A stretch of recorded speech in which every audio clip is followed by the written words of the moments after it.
কেইদিনমান আগতে মই তিনচুকীয়াত গৈছিলোঁ তিনিচুকীয়াৰ বিজনেছমেনে আহি মোক ৰিকুৱেষ্ট কৰিছে যে আপোনালোকে এখন নটিফিকেশ্যন দি আমাৰ দোকান পোহাৰ ৰাতি 12টালৈকে খোলা ৰাখিব পৰা কৰি দিয়ক and Tinsukia was a hotbed of alpha মানে গুৱাহাটীত এইটো ৰিকুৱেষ্ট কৰাটো ইট ইজ একচেপ্টেবল কিন্তু তিনিচুকীয়াত নেশ্যনেল চেম্বাৰ্ছ অফ কমাৰ্চে মোক এপ্লিকেশ্যন দিছে যে সপ্তাহত 7 দিন খোলা ৰাখিব অনুমতি দিব লাগে তেওঁলোকে কৈছে যে আমি এমপ্লয়ীক 7 দিন নখটাও আমি এমপ্লয়ীজনক সাৰ্কুলেট কৰিম তেওঁক 6 দিনে খটুৱাম আৰু ৰাতিলৈকে দিয়ক সো তাৰ মানে these are no longer এটো কোনো ফিগাৰ নহয় these are being supported by people now at large 2026 ৰ পিছত চাইল্ড মেৰেজ আমি কোনেও বিচাৰি নাপাওঁ আৰু I think 2026 we will wipe out the child marriage from Assam.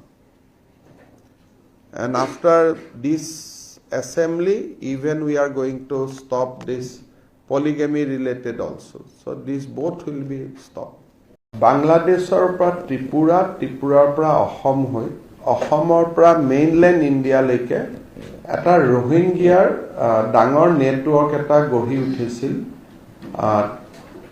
Tripura দি অসম হৈ তেওঁলোক জম্মু কাশ্মীৰ বা দিল্লী আদিলৈকে লৈ যোৱা হৈছিল আৰু কি এটা আমাৰ গোটে অসমখন এটা ৰোহিংগিয়াৰ খুব ডাঙৰ ট্ৰেনজিট লাইন এটা কৰি গঢ়ি তোলা হৈছিল এই বিষয়ে আমাৰ দুই এটা কেছ আমাৰ হাতত আহাৰ পিছত আমি তাক তদন্ত কৰো আৰু তদন্ত কৰি এটা সময়ত আমি কেছ কেটা এনআইএ গটাই দিওঁ আৰু যোৱা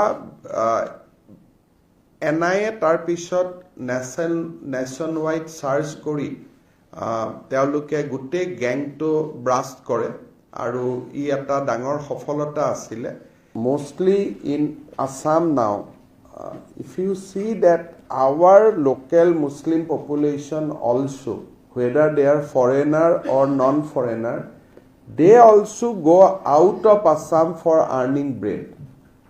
So it is not that they can stay in Assam and earn breads or have lands because we are a fully saturated state so far as foreigners is concerned in my view.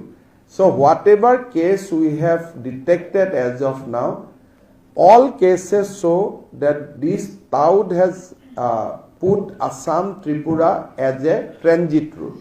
That is why case got a national significance. And Home Minister Amit Shah ji immediately referred the matter to NI.